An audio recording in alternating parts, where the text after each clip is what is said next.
Sara Martina. Sí. Al terminar el examen y hoy con grupos de práctica, no entiendo por qué los estudiantes no se manifiestan para un próximo examen. El problema del tiempo. Tú que has corregido los exámenes, así hubiesen tenido 10 minutos más de tiempo, no han comprendido la pregunta, han desarrollado mal la pregunta. Han desarrollado mal la pregunta. Tiempo, bueno, a algunos siempre les falta tiempo, pero es mínimo. Pero otros han desarrollado mal la pregunta. Como te digo, en la medida, por ejemplo, en el primer ejercicio han puesto medidas de impacto, medida de asociación, han puesto tasa de ataque. Acá todos han puesto tasa de ataque. Apenas han visto en un brote, han puesto, ni han terminado de leer la línea y ya le han puesto tasa de ataque, tasa de incidencia. Entonces, van a sacar tasa de ataque. Si tienen casos y muertes, tiene que ser letalidad. No se puede calcular tasa de ataque porque no tienen a la población total, porque no saben lo que es la tasa de ataque. Entonces,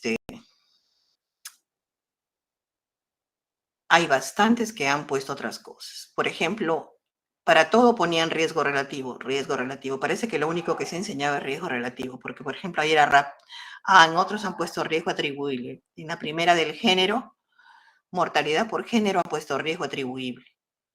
Y ahí decía para cada grupo, ahí dicen cada grupo. ¿Cómo voy a medir el riesgo con riesgo atribuible? Eso va dentro del grupo de medidas de impacto. Cuando voy a medir el riesgo, tengo que medir con medidas de asociación. Eso está en sus clases teóricas. Lo que pasa es que desarrollan la práctica, no sé si en tu grupo ha pasado, pero cuando tú preguntas se demoran en responder porque recién están buscando la presentación para leerla. No es que tú preguntes y tengas inmediatamente una respuesta. Y hay veces las respuestas son muy similares a lo que está en la presentación, casi exacto, te repiten lo de la presentación. Entonces, y eso, mira, la teoría está puesta una semana antes, sigue puesta para que puedan desarrollar la siguiente semana la práctica y por lo menos la lean ahí, pero no hay. Y como el problema, y tampoco hay bastantes estudiantes que tampoco suben la práctica en la fecha indicada. Entonces están haciendo bastantes cosas para no salir bien en el curso. Quizás si quieren se les puede dar un poquito más de tiempo para el siguiente examen, pero van a darse cuenta ustedes que la persona que no se ha preparado adecuadamente, así le des una hora, va a seguir con el examen dándole vueltas. Porque ahora han escrito casi todos, pero han escrito mal. Ok. Además, fíjate, media hora para 4 preguntas, si tú te das cuenta, lo que se ha escrito, ¿qué han escrito? Letalidad, incidencia, prevalencia, tasa de mortalidad general, 2 divisiones y el resto, la última pregunta es la que tiene el cálculo y se da 7 minutos y medio para cada pregunta, que son media hora para 4 preguntas. Y son preguntas que no son para ¿cómo se llama? Desarrollar mucho. Como te digo, son 3 palabras que han escrito en eso. En la otra es poner los números también, no sé dónde se han inventado tantas tasas. Prevalencia de mujeres en edad fértil, prevalencia de mortalidad de niños menores de 1 año. O sea, se nota que lo han estudiado. Y la pregunta está diciendo, ¿qué tasas? ¿No? O sea, ya están... Claro, pero es que han puesto tasa de prevalencia de mujeres en edad fértil. Ah, ya. Bueno, si se quedan callados todos, quiere decir que están aceptando el error, que les falta estudiar y que se van a preparar mejor para el segundo examen. Si no hay ninguna intervención, así se debe entender.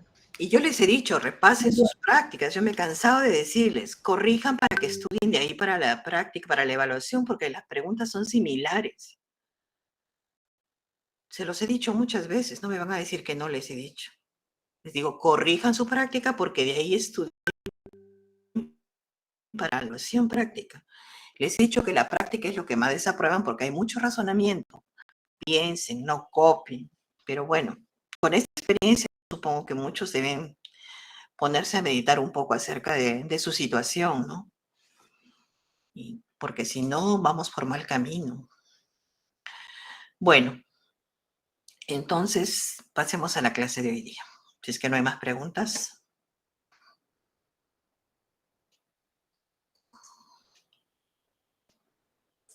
A ver, vamos a ver.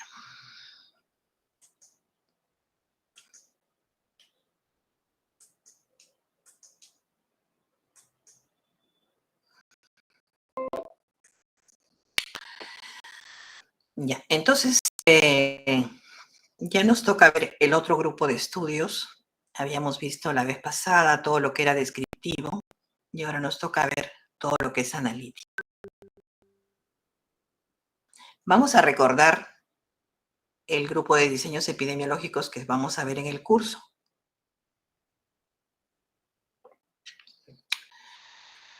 La vez anterior habíamos visto que el gran grupo de diseños epidemiológicos podían ser de dos tipos, descriptivos y analíticos. Los descriptivos ya los habíamos visto que podían ser en individuos, que eran el estudio de caso o de casos, ¿no? La serie de casos. Y cuando eran en las poblaciones eran los estudios ecológicos.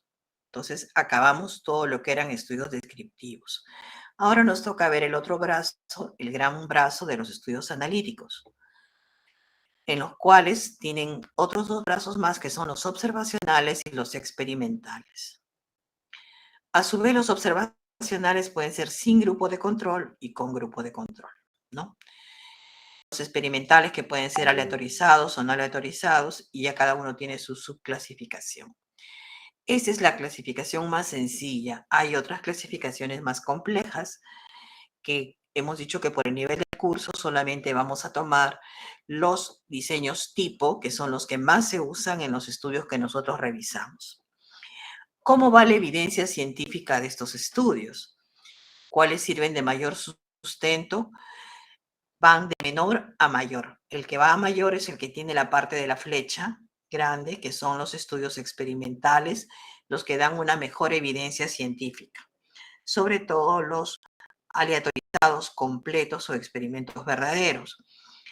El único problema es que no siempre se puede experimentar y tenemos que buscar dentro del grupo de los estudios observacionales.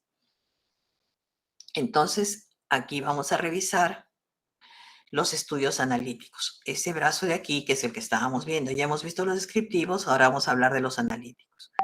¿Cuál es la finalidad de los estudios analíticos? Describen asociaciones o demuestran asociaciones, o sea, buscan una relación. En los descriptivos no tratábamos de describir ni demostrar asociaciones, solamente describíamos la situación, así como su nombre lo dice, descriptivos. ¿Cómo se clasifican los estudios analíticos? Ya habíamos visto que pueden ser observacionales o no experimentales y experimentales. Los observacionales, que a su vez podrían ser sin grupos controlados y con grupos controlados, y los experimentales, que eran no aleatorizados o aleatorizados.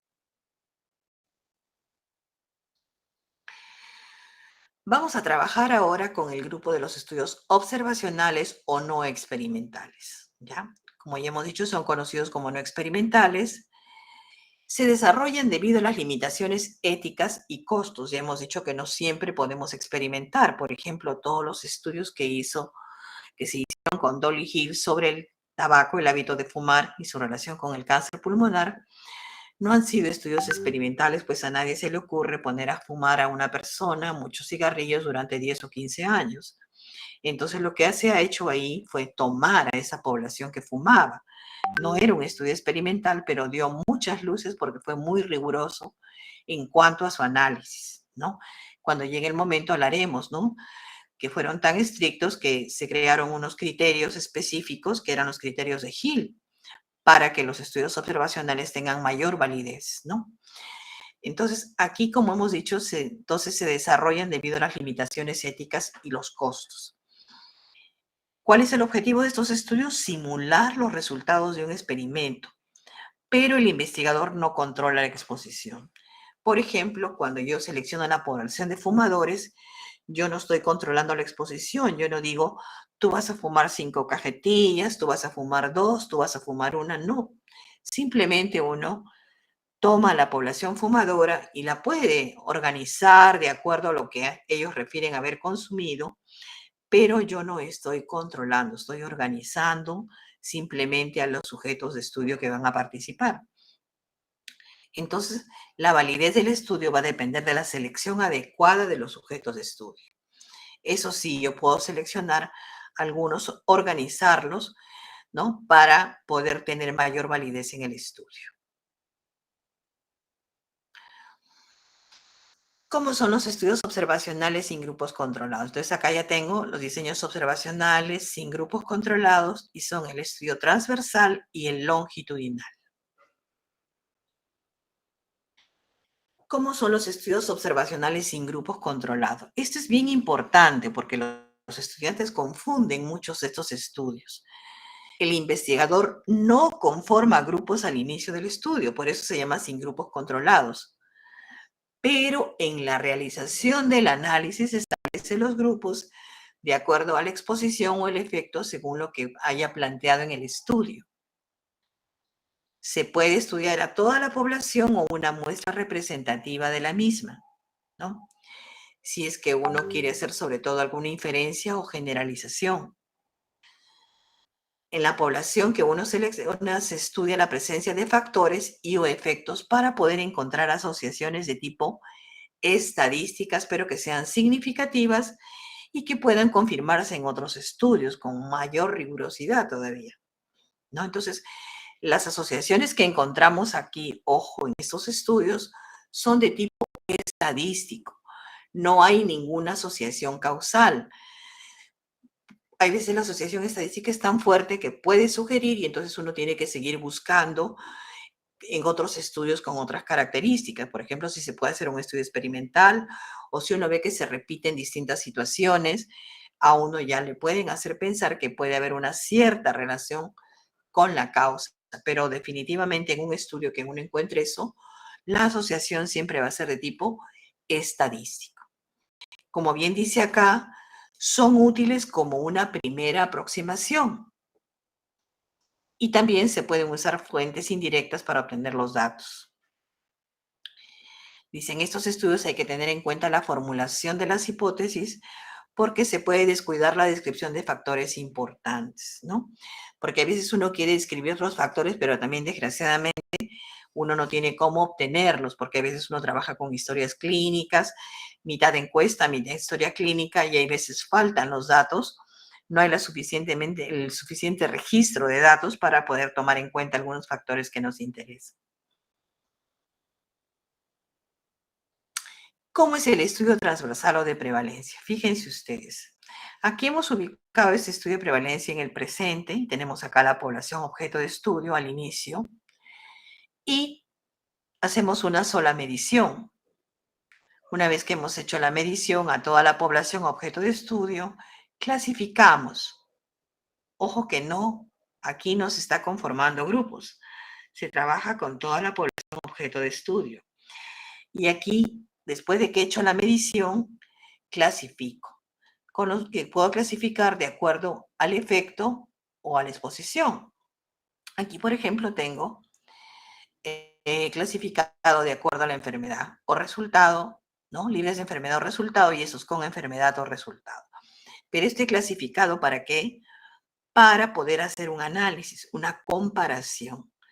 Y en cada uno de los grupos voy a tener factor de riesgo y sin factor de riesgo, tanto en los que están libres de enfermedad como en los que tienen enfermedad. Y esto me va a permitir calcular qué cosa, una medida de asociación. Que ustedes ya pueden sospechar qué medida de asociación voy a calcular acá.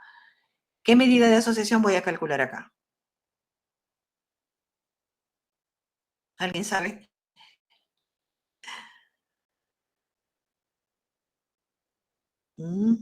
Acaban de dar la evaluación. El OR. El OR, muy bien, porque no tengo incidencia, estoy clasificando de acuerdo a la enfermedad o resultado. Si no tengo incidencia, ¿qué me queda? Por default, tiene que ser OR, ¿no es cierto? Entonces, pero aquí yo quiero que pongan mucha atención que el inicio está toda la población objeto de estudio, no hay grupos. Acá tampoco no es grupos, aquí hay una clasificación. Cuando ya he hecho la medición, clasifico para poder analizar y tener esto, poder hacer mi cálculo del OR. Acá se llama estudio transversal o de prevalencia porque es lógico. Tengo la población y tengo los casos, entonces me es fácil calcular la prevalencia.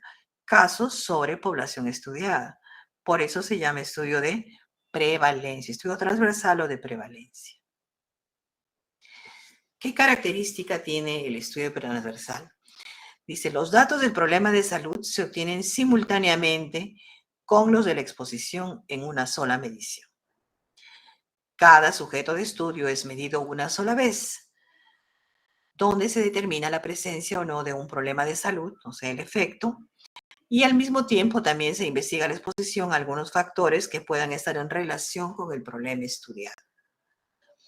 Entonces, como se explora simultáneamente la medición, mejor dicho, se tiene el resultado de la medición y se explora por el factor de riesgo simultáneamente, entonces no puede establecerse temporalidad porque no se sabe cuál fue primero, ¿no?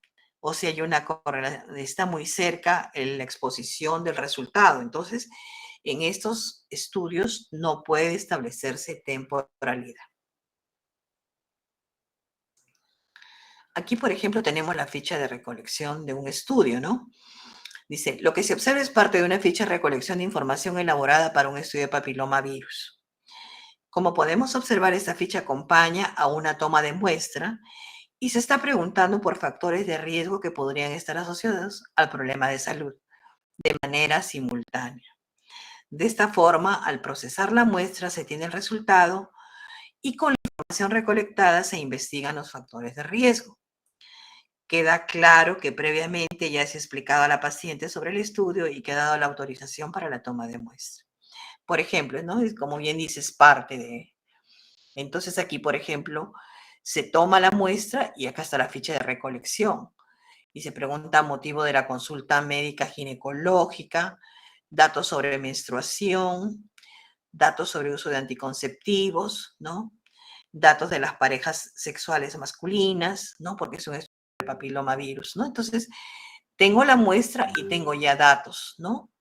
Datos que voy a analizarlos simultáneamente. Se supone que estos datos han salido o estos factores se han seleccionado porque se ha hecho una revisión bibliográfica y se ha visto de que estos datos son importantes. Entonces uno ya tiene el resultado de la muestra, sea positiva y negativa, y los factores que va a tener cada uno de ellos, ¿no? ¿Cómo se hace la recolección de información en los estudios transversales? Pueden ser las encuestas como las que hemos visto, también con la toma de muestra. Pueden hacerse mediciones de la presión arterial, puede buscarse en historias clínicas. Entonces, hay distintas formas para hacer la recolección de información. ¿Qué características tiene el estudio transversal? Incluye a toda la población al momento del estudio, ¿no? O sea, a los sanos y enfermos. No hay una selección porque es toda la población. No se conforman grupos, ¿se acuerdan? Al inicio del estudio pusimos la población de estudio. También puede ser una muestra representativa de la población.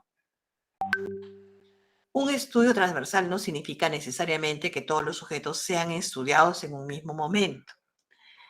Las mediciones se ubican en un determinado lugar y tiempo. Por ejemplo, digo, voy a estudiar lo que ustedes ven, por ejemplo, cuando los estudiantes tienen que pasar por el examen médico cuando ingresan a la universidad. A todos no los estudian en un solo día.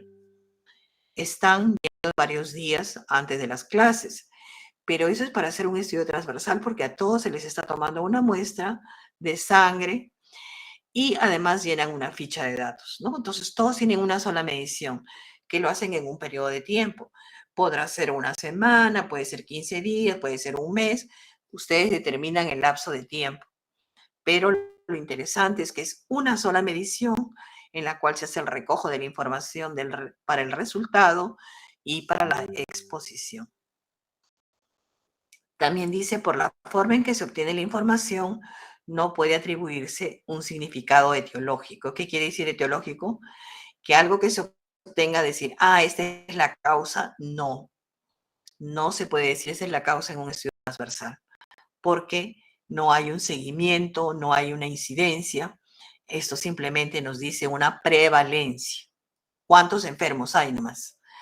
Los casos del estudio son casos prevalentes porque no se precisa cuándo adquirieron la característica ni por cuánto tiempo la mantendrán. Y a esto es por eso que estos estudios se les conoce también como estudios de prevalencia. Ojo, no de incidencia, sino prevalencia. ¿Qué ventajas tiene? Como todas las cosas, tiene su ventaja y su desventaja. ¿Cuál es la ventaja? Que es rápido, que no es muy costoso, que se pueden generar hipótesis asociativas, permiten estimar la prevalencia en la población, que se pueden estudiar varias exposiciones a distintos factores, que si se trabaja con muestras representativas de la población, esas permiten extrapolar los resultados. Todas esas ventajas tiene. ¿Y cuáles son las desventajas? Que tiene limitaciones para la demostración de asociaciones, ¿no? No se puede demostrar, no se puede decir, esta es la causa, no. No es útil para daños de baja prevalencia.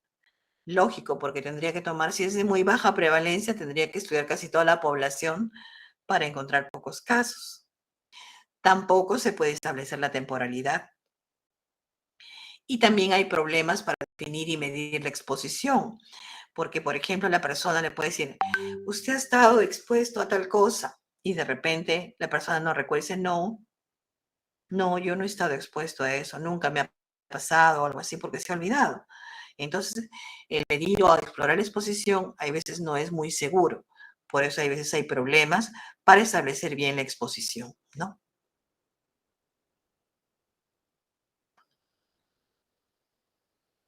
¿Cómo se estima el riesgo de un estudio transversal? Bueno, ya lo mencionamos. En un estudio transversal no tenemos incidencia. Por lo tanto, no podemos calcular riesgo relativo. Y la medición del riesgo lo hacemos mediante el OR. El OR es un estimador indirecto del riesgo relativo. Esto ya lo saben ustedes por la primera parte del curso, que el OR es un estimador indirecto del riesgo relativo. Lo mejor es calcular directamente el riesgo relativo y siempre que el estudio nos dé una incidencia, vamos a calcular pues el riesgo relativo. Nosotros no hacemos un estudio para calcular OR si es que tenemos incidencia. Imagínense todo lo que cuesta hacer un estudio longitudinal para obtener incidencia y no vamos a calcular un OR, pues, ¿no? Siempre cuando tenemos incidencia, tenemos que calcular el riesgo relativo. Bueno, acá ya tenemos para el cálculo del OR, enfermedad, efecto o resultado y exposición, expuestos y no expuestos, ¿no? Aquí tenemos los casilleros, A por D y B por C, ¿no? Entonces, aquí esto simplemente es un recordaris porque ya ustedes han pasado esto.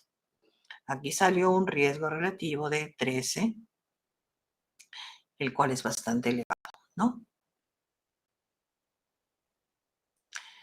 Aquí, por ejemplo, hay en artículos prevalencia y factores de riesgo de la osteoartritis. Prevalencia de diabetes mellitus tipo 2 y sus factores de riesgo en individuos adultos en la ciudad de Cuenca, Ecuador. Miren ustedes todos los factores de riesgo que se estudian para diabetes mellitus tipo 2, ¿no? Entonces, prevalencia de diabetes y aparte todos los factores. ¿Qué factores han estudiado? Sexo, edad, el antecedente familiar, hipertensión arterial, índice de masa corporal, tabaco, alcohol, condición laboral. Todo esto lo han puesto como factores de riesgo para una diabetes mellitus, ¿no? Esto se supone que lo han sacado de hacer una revisión bibliográfica. Y fíjense ustedes, ¿no? Tienen los odds ratio con sus intervalos de confianza. Miren, aquí, por ejemplo, masculino 1.06, el rango está entre 0.41 y 2.78.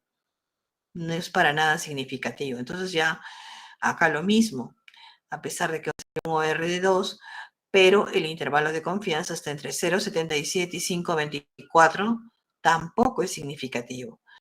Fíjense ustedes, acá hay otro que tampoco es significativo.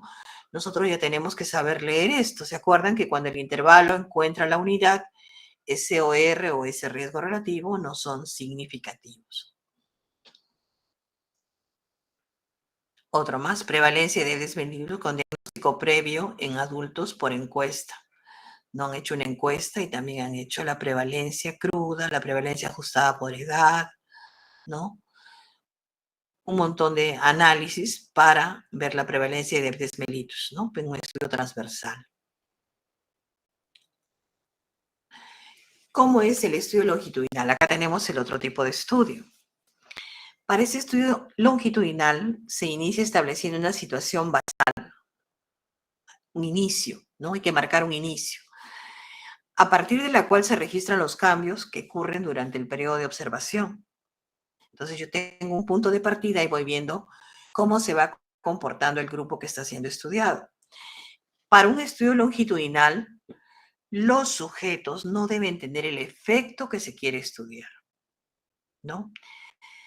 Por lo que hemos puesto ahí, ¿no? Si vamos a ver complicaciones de diabetes, tienen que entrar sujetos que no tengan ninguna complicación en su diabetes y hacer el seguimiento para ver en qué momento se complican y qué cosa es lo que los hace complicarse, ¿no? Entonces, pueden entrar enfermos, ¿no? Por eso dicen, no deben tener el efecto. No quiere decir que no deban estar enfermos, porque si yo estoy estudiando las complicaciones de la diabetes, entran personas que están con una diabetes recién diagnosticada, sin problemas, pero quiero ver en qué momento se complican y por qué se complican. Entonces, el efecto se estudia en un periodo de tiempo. Son útiles para determinar la incidencia de una enfermedad, por lo que permiten medir el riesgo relativo. No hay grupo de comparación, pero se establece durante el análisis de acuerdo con la exposición. El estudio transversal y longitudinal es en el análisis donde uno clasifica. No se conforman los grupos, sino se dice que se clasifican los datos para poder hacer un mejor análisis, ¿no? Porque van a ver en otros estudios que de arranque se conforman los grupos. En cambio, en esos no, en ellos se tiene una población en la cual se inicia el estudio y aquí se inicia un seguimiento en el longitudinal. Dice, el estudio longitudinal es un diseño de investigación que implica observaciones repetidas de las mismas variables durante periodos de tiempos, ya sea cortos o largos, ¿no? Entonces, aquí tenemos entonces que se sigue observando a la persona, ¿no? Durante mucho periodo de tiempo.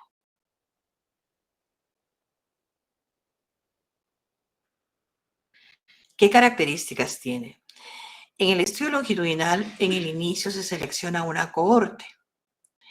Luego hay un seguimiento hacia el futuro y luego se clasifican enfermos expuestos, sanos expuestos, enfermos no expuestos y sanos no expuestos. Esta clasificación se hace para poder calcular el riesgo relativo. Entonces aquí en la población hay la selección de una cohorte que deben ser los que no tienen el efecto que queremos estudiar, ¿no?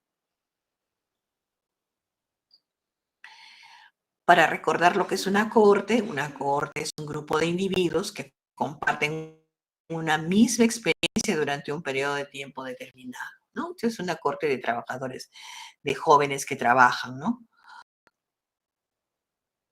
Aquí, por ejemplo, cohorte de alumnos del Colegio San Luis que ingresaron al primero de primaria en el año 2020. La cohorte de pobladores de un distrito de Apurímac que está siendo evaluada desde el año 2018. La cohorte de estudiantes de tecnología médica en el año 2022, ¿no? Entonces, aquí tenemos todos los que están sometidos, ¿no? A una misma experiencia. Pueden ser escolares, pueden ser un pueblo, pueden ser estudiantes universitarios. Entonces, eso es una cohorte. Mediciones en el estudio longitudinal. Una investigación longitudinal es aquella donde se llevan a cabo mediciones continuas o repetidas de un fenómeno determinado durante periodos de tiempos, algunos prolongados. Por lo general son de naturaleza observacional y pueden recopilar tanto datos cuantitativos como cualitativos. Miren, aquí entran entre 20 y 35, siguen a la observación entre 36 y 50 y acá entre 51 y 65. Acá hay un estudio longitudinal. Hay un estudio que se hizo en Londres, ¿no? Que son de varias generaciones inclusive, ¿no? Sobre enfermedades cardiovasculares, que fue es muy importante y creo que todavía siguen observando, para ver todos los problemas cardiovasculares. Imagínense seguir estos grupos, es costoso, pero algunas instituciones se dan ese lujo de poder hacer ese tipo de estudios, ¿no? El estudio longitudinal tiene ventajas y desventajas también. La ventaja principal que permite calcular la incidencia, se puede calcular el riesgo relativo, se pueden formular hipótesis asociativas, ojo, se puede establecer temporalidad, algo que no se podía hacer en el estudio transversal, porque aquí como hay un seguimiento, se dice en qué momento pasa esto, y esto sí es el origen del efecto que estamos estudiando. ¿Cuál es la desventaja? Que se requieren muchos participantes para ser seguidos en un tiempo.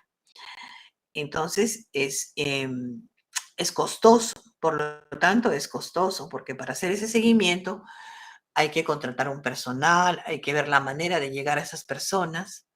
También hay veces se pierden en el seguimiento algunos, de repente se les ocurre ese de viaje, cambiar de domicilio, y entonces nos van disminuyendo la cantidad de participantes y va perdiendo fuerza el estudio, ¿no?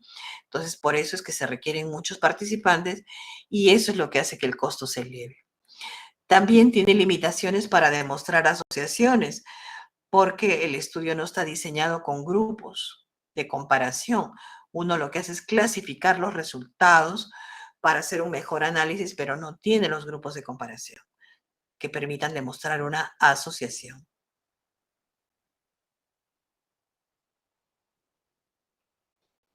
¿Cómo se estima el riesgo de un estudio longitudinal? Hay un estudio longitudinal, como hay incidencia, podemos calcular el riesgo relativo y lo hacemos directamente con el cálculo del RR. Como también tenemos incidencia, podemos hacer la medición del impacto mediante el riesgo atribuible porcentual, y si se trabaja con una muestra representativa de la población o una población, se puede calcular el RAP o RAP porcentual, ¿no? Entonces, el resto de medidas también se pueden calcular siempre y cuando tengamos una muestra representativa de la población. Aquí tenemos el cálculo del riesgo relativo, que eso también ya lo saben ustedes. Tasa de incidencia en expuestos sobre la tasa de incidencia en no expuestos. Y acá sale un riesgo relativo de 8.33. Esto es importante. Fíjense, la tasa, ustedes no deben olvidarse que siempre es el número de casos sobre la población que le corresponde. No pueden hacer acá 100 sobre 2.600 ni 40 sobre 2.600. Ese es un error bastante frecuente que viste en el cálculo de la mortalidad en cada grupo. Calculaban la mortalidad, pero decían los fallecidos, por decir, eran los 100 y ponían sobre la población total. 40 sobre la población total.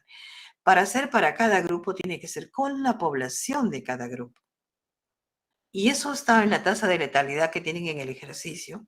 Han visto que por grupos, por etapas de vida, cada etapa tenía su población y había que calcular los casos sobre su población. No se calculaban los casos sobre el total de la población. Es con la población que le corresponde, ¿no? Entonces, tienen que fijarse bien cómo se hacen los cálculos.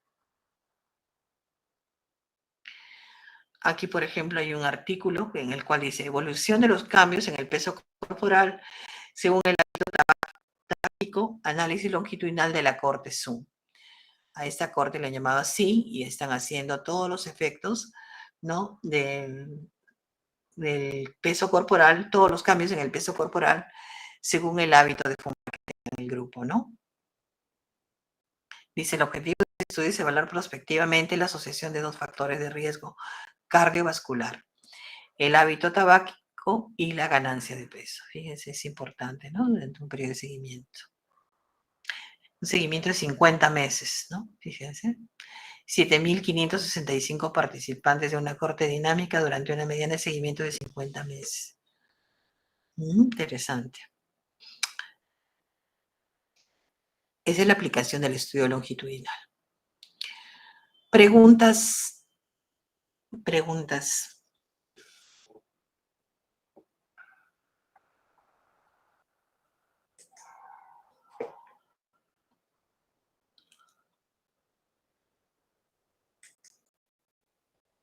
¿Hay preguntas o no hay preguntas sobre el estudio transversal y longitudinal?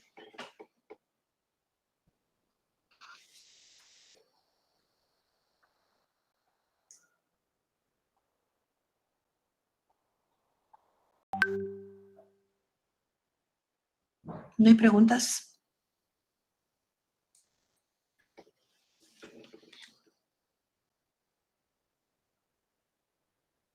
¿Se entendió todo? Me preocupa cuando no preguntan. ¿Tanto se entendió o no están como es?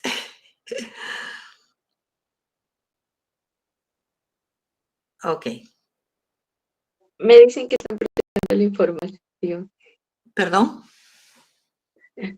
Están procesando mucha información. Ah, bueno, así es, pues el cerebro se ha hecho para procesar mucha información. Si no, imagínense, ahora vamos a tener que competir con la inteligencia artificial.